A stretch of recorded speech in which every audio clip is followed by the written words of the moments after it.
Well, hello everyone. Welcome to the Talking Cafe today.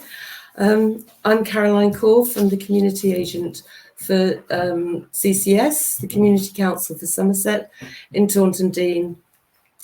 And I'm really pleased to welcome Emily Strange today. Hello, Emily. And Emily is with us because you're the recovery coach, co-lead with Tim Yendall, I believe, with the Somerset Recovery College. And we're here to sort of talk about the Recovery College and the recovery process. So welcome. Thank you for joining us. Yeah, thanks for having me. How are you doing today? Yeah, I'm good, thanks. How are you? Good. Great. I'm fine. Yep, thank you. So, excuse me. I've been aware of the Recovery College for about, 2 years now, sort of in and out. And I know it's a kind of new model of doing things, but perhaps you can explain a little bit about how it came into being and, what it's based on. Or Yeah, where sure. the college idea comes from. Yeah, for sure. So, we're part of the new way of doing mental health in Somerset. So, open mental health. I don't know if you've come across that term.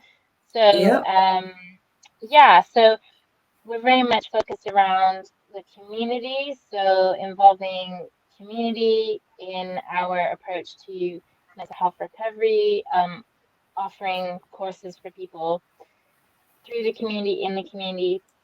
So although we're NHS funded, I'm an occupational therapist by profession in the NHS.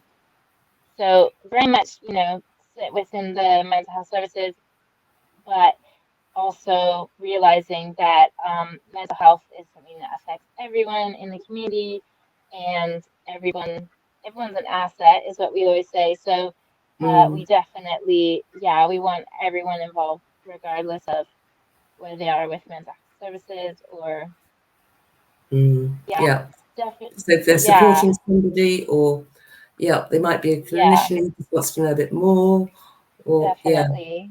Or you're somebody who wants to support yourself. Yeah. So I was sort of interested to hear. Well, I'm interested to hear more about the sort of recovery model and the process itself, because as far as I can see, it's not about the end outcome necessarily. It's about that personal journey and sort of learning new skills and learning coping mechanisms and things. So perhaps you can explain a little bit more about that. Yeah, definitely. So I think traditionally we focus on clinical outcomes of recovery, although that is important to an extent. Symptom reduction and medication management all has a place, and we actually have a really good course run by one of our pharmacists around medication management with people who use medication. Yeah, so it's definitely part of recovery for a lot of people, but the main emphasis really is that personal recovery, that regardless of where you are with your mental health, you can still live a life that you want to live, that gives you fulfillment and meaning and purpose. And so definitely the model that we use in particular is the CHIME model of personal recovery by Mary Davey and her colleagues. Yeah, so that's King's College London, so that's where they're sort of based. That's sort of the evidence base for what we use for personal recovery, although I'm sure there's lots of research around personal recovery, that's how we like to. I've seen that. So tell me what it stands for. The CHIME. That the C is for connectedness, is it? Yeah. So connectedness is E. So it's an acronym. Each describing a process of potentially of recovery journeys. Not in any particular order, but connectedness, hope and optimism, identity, meaning, and empowerment. So, No, that sums it up really well, doesn't it? Really, because to start off, well, it is about making those connections as well, particularly. It feels that, and getting a secure sense of a base and a secure sense of self to be able to reach out and then move on and develop new skills and find meaning whatever you want to do, or think about where you want to go. So it's very person centered, isn't it? It's really about your own personal journey. That's a good way of describing it, a journey. And I mean, I was also interested to see that a lot of it is about social inclusion, and I think it chimed with me because it's a lot of around what the work that we do as agents is really trying to find links into the community and finding the right environment and the appropriate group or location, or just the connection, the right person who is going to greet the client and to make them feel welcome. And it's amazing, who's out there and the number of groups there are. It's just a question of looking. So I think we're on one side of the of that support. So a lot of it is about self-management, but it is also about the environment you're in. Is it stable? It's very hard for people to be, I don't know, thinking about how to move on when they're worried about their house, say, or how they pay the rent, those kind of things. So those basic safe bases are really important too, aren't they? For sure. Right. So, and I think the other thing that you mentioned that I think is that's interesting is about, it doesn't really matter where you are on that health spectrum, does it, or continuum? That there are always some ways that you can look at to support your well-being, whether you're in crisis or actually whether you're okay. And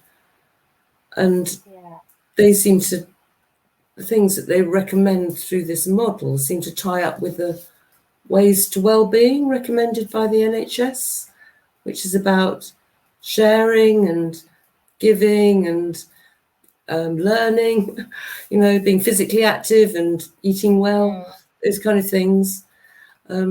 They do really impact on our mental well-being. For sure. So what, describe your role a bit, and how did you get into being a recovery coach then, from being an occupational therapist? So the main thing, I suppose, that gives me what's the word? The main thing that feels my passion really is that lived experience. Like, that's so key for what we do. So there's definitely a place for professionals, and learned experience is valid, and it has a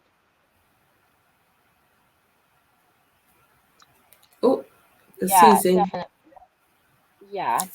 You just seized a little bit of but so it's that combination of lived experience and your work, and seeing how the two come together. Definitely. That's really what is crucial, that co-production of people who have learned and lived experience of recovery, whatever that looks like. And like, we're all on a journey, and we all experience, difficulties in life, whatever that may be. And so, there's no reason why, like, everyone's an asset. So we wouldn't turn anyone away based on that. And it seems it's about developing resilience, isn't it, as well, to cope with some of the the downs as well as the ups. You reminded me of conversation I had with Becky Marsh from the Watch Project. Have you come across what they do? We work with So are they one of the partners within the recovery college? Definitely. I got my job, like, I was interviewed by Julie. So so they kind of were really key in instigating the setting up as a that whole college. process. That's great. Yeah, because they're doing work all across the county now. I mean, of course, they're based in Char, but they're working all across the county, and they're certainly running peer support groups in Taunton that I'm aware of, which means that anybody who wants to just, particularly after lockdown, are finding it really difficult to get out and about and just start making connections again, because some people may have lost people or people have moved away, and it's very hard then. So they're really good for just touching base with and picking up those kind of resilience and coping skills as well. Yeah, And definitely. yeah, And realizing you're not alone, and that there's a lot of people in the county who are struggling, and even professionals like where a lot of us in the NHS have been working from home. Obviously, like not if you're based on a ward, but like I've spent the last however long working from home, and I'm going into an office tomorrow for the first time in a long time, and I'm like really anxious about it. I'm going to meet my manager for the first time in an office after like yes, almost yeah, like I don't know, like over a year, and I'm just like, oh, I'd rather just meet her virtually, to be honest. Like, so yes, and it's great because we can really share our, you're not alone, like, and it's normal, like, you're not weird, there's nothing wrong with you, you're not yeah, broken because you just want to live a virtual life, like, that's totally like a yeah. normal feeling. It So, is. It's yeah, recognizing the stresses that we're under and what work puts us yeah, under, or not being at work puts us under. They both have yeah, very different stresses, don't they? yeah, But yeah, but actually kind of knowing, okay, this is the situation, yeah, and being able to witness it rather than just completely be in it and tied up in it, yeah, and actually sharing that really helps. Yeah, definitely. definitely. And so and I mean, we're working, so we can imagine what it's like for people who have just really been totally isolated, and we're finding that a lot. Yeah, I mean, things definitely. are gradually opening up, which is a great relief for us as agents. We're seeing a lot more courses, and at the end we'll talk a little bit more about what's on offer. But it feels like it's been a long time coming, and therefore more difficult to start again. Definitely, yeah, yeah. So you say you have you work with the co-lead as well. So are you sort of helping form the course options and sort of telling people, helping promote the other courses? How does it work for you? Is it within your role, Yeah, or is it just so changing all the time? yeah, definitely. Obviously with like lockdown stuff, there's been, our roles changed. I think that's the same for everyone in most Yes. jobs around the country, around the county. So yeah, nothing Yeah. new there. But yeah, so my colleague Tim, and I sort of played our strengths. So yeah, and we're developing that all the time as the like I always, it's a very much a living, breathing, dynamic creature almost like healthcare Yes. anyway, but I definitely see the recovery college as something that's very dynamic and shaped Mm, by the people who are involved in the process. So like our students, for example, are who and our tutors and our the people who run the courses who become tutors from being students. Like I think yes.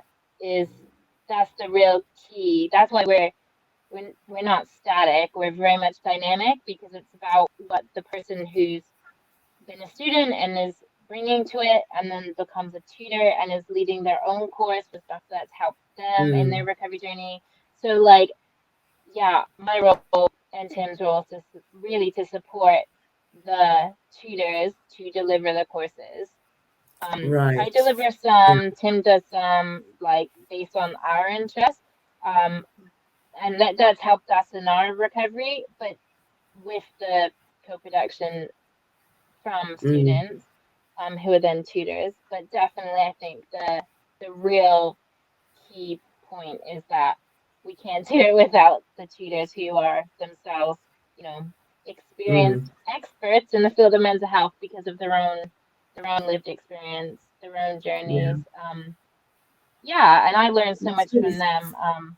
Yeah, yeah, that's great. I hope it's being sort of fed back further back down into the community mental health services and this approach. But it runs alongside it, doesn't it? That's the thing. There's different things work for different folk, and I think that this is it's sort of not time limited. It's just something you can. It's a kind of community you can join, isn't it? And then pick up what you want to pick out of it. Find out what you want to find out and contribute. Yeah, your own experience as far as I can see. definitely. And Yeah, even just like turning up to a course and just stepping through a door and I don't know, drinking a cup of tea with other people and not saying a word, but just staying or even just going. I mean, that is yeah, amazing. For some people, that's the most, that's the first step, and that's like more than fine because it's definitely about the process rather than the outcome. So yeah, even if you just turn up, well, you register and then you go to a course, even just registering and then stepping mm, foot in the door, like that could be an amazing step for someone. Even just turning on your computer and like sitting there in a virtual course with us because we do virtual yeah, online courses by Zoom. So even yeah, just that, like that could be the first step. And that is just, yeah, I would definitely celebrate that as a success and a win for people as well as, yeah, yeah. in the whole So shebang, really. that's great to hear that there's online courses. So you've been Hmm. doing online courses, plus there are face-to-face courses Hmm. or groups happening now. Yeah, so I do most of the online courses because they're very much geared around the stuff that I'm really passionate about that's helped me in my own recovery journey. And I have Yeah, an amazing co-tutor, Dawn, who does like she brings her own amazingness to it, and she was a student and is now a tutor. A lot of our tutors at the moment doing face-to-face stuff were students who just have such a wealth of inspiration mm, and knowledge and passion. And so, yeah, most of the stuff we're doing is outside, like nature based, just because it's easier to yeah, maintain social distancing and, all that, blah, blah, blah. But come September, we're, yeah, we're going to be moving a lot more to like classroom based stuff in the community, so in venues around the county and outdoor stuff. And I would hate to see the online stuff go as well, just because for some people, like mm, that's where they're at right now, or maybe like that's the first step in getting out of the house is just meeting other people virtually, and then yeah, yeah. and then gradually It can be building up a really your good. Yeah, I agree. It can be a really good step. All people can come in or out of it. I mean, we've been finding that people have really improved their confidence in their digital skills because they've had to. It's making a virtue out of a yeah, necessity, isn't it? And we've all had to definitely, improve our IT skills, including me, to even get yeah, this to work. sure, And so uh, I think that's been really good. We're really looking to see, as agents and CCS are looking to see how we can support those people who want to but haven't got the technology or the skills, at least signposting them into the right areas so that they can get going online, hmm, because there so many people have gone online now offering really good resources, and yet there's still some people who can't access them. So we're keen to get those people engaged and online to take advantage of that. right, So again, if people are listening and going, well, that's fine if you can get online, get in touch and we'll try and sort that one out. yeah. Because, but face to face is always so much. There's always an added extra layer, isn't there, of sort of connectedness somehow, and it's not quite the same as just having a cup of tea with somebody and sharing a piece of cake and talking, So it's great to hear things are getting going again. We've been certainly aware of some of the things that have been run by the Somerset Wildlife Trust. You mentioned the nature-based walks, and so they've been doing some really good things out there, and they've offering, and alongside the Somerset Sports and Activity Partnership, they also run really good health walks and put on some really good sensory resources and things online. So we've been, signposting people to them, and also to, who else do we use? We use or we encourage people to go to the Naroche woodland. Have you ever been there? Again, it's As an OT, I used to always recommend it to the folk I worked with. Definitely, like, we're so fortunate where we live in Somerset. Like, there's a lot of stuff going on, but it's just knowing where it is and how to access it. But we are, it's a very busy county. Yeah, I know. It's so much as, it's great to see, because we've never had such a plethora of such a focus on nature and well-being, and that COVID has actually forced us to do that. And it's been brilliant, really good, because people have been able to get funding for it when they can't get funding for anything else. And there's allotments going, and Seed of Hope, of course, at Cannington, they do a lot of work. So, there's always something going on. So if people want to know, I'd suggest they look on your website and look on our website and come and talk to an agent, because, that's, we can dig deep and find out where everything's going on. Yeah, definitely. It is out there, so it's just about asking questions, asking, call us.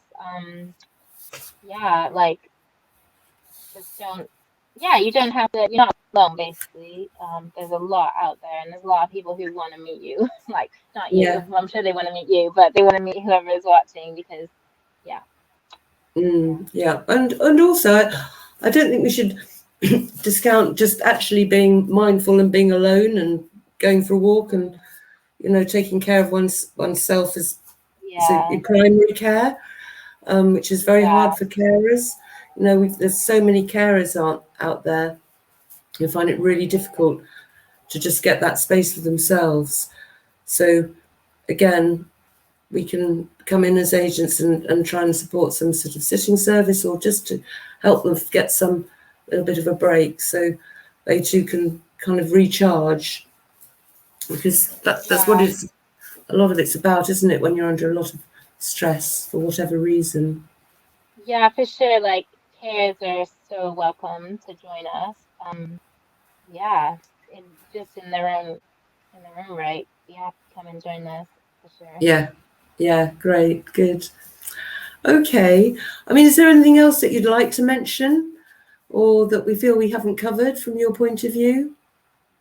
I guess, like, how to actually access our services. And oh yes, absolutely. Yep, I think we've got the link put up, and we've got the email and the telephone number that Debbie is kindly putting up for us as we go along on the chat, and so that'll come up. I can certainly tell people what it is, because it's let me know, tell me if this is right. It's inquiries at Somerset Recovery College.co.uk. All one word. Yeah. And it's a mobile contact number, isn't it? It's 07342 063 735. Yeah. So if you call that number, you'll more than likely get Mo, who's our amazing administrator. If she doesn't answer, it's usually me. So good Oh, I luck think I got you. That's how I coordinating. got you. Yeah. So Yeah. yeah, one of us will try and answer is a mobile phone, so we do have it on us, but or leave a message, but definitely think email maybe is easiest.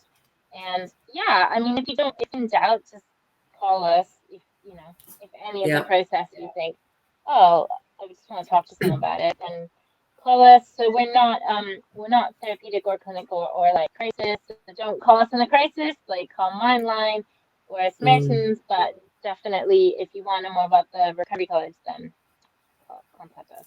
Yes. Yeah. No, that's great. And I think the point being that it's it's open to all above 18. It's free. Yeah, free. And Yeah, that's it's totally free. free to, yeah. So it's worth just registering, having a look at your website, seeing what you're about, Yeah. and then getting in touch. Yeah. Lovely. Yep, and we do Well. introduction courses too on a Tuesday. So Mm. yeah, contact us about that from 10 to 11:30, really regularly, so you can find out like all the in-depth information about who we are, what we do, and how to get involved. Oh, okay. That's really good. And where are they? At the moment, it's virtual, so we will send a Zoom link when you've registered Oh, I or see. contacted us for a Zoom link. So if you register as a student, then you can then you can book onto that as a course. It's just a one-off course. But if you aren't 100% sure that you want to commit to being a student, no pressure. You like just contact us. We'll send you a Zoom link, and then you can find out if it's something you want to get involved in. But Okay. yeah, That's really lovely. Well, thank you, Emily. It's been really interesting because I just, it's always been there, but I'm not really quite sure what it's been about. So it's been really helpful. Thank you so much. And obviously, we'll be doing more Talking Cafe lives at some point. Well, as we're going forward, but I'm certainly going to be talking to Jill Buff from the Mind. And from the Mind organisation in Taunton, and we're going to be looking at the community support groups that they run as well. And we'll be talking to Becky Marsh at the Watch Project. So do watch this space. That's great. Okay, folks. Well, thank you for watching, and thank you for joining me, Emily, today. It's thank you been so really much, good. Marie. Thank you. Okay. Bye for now. Bye. Bye.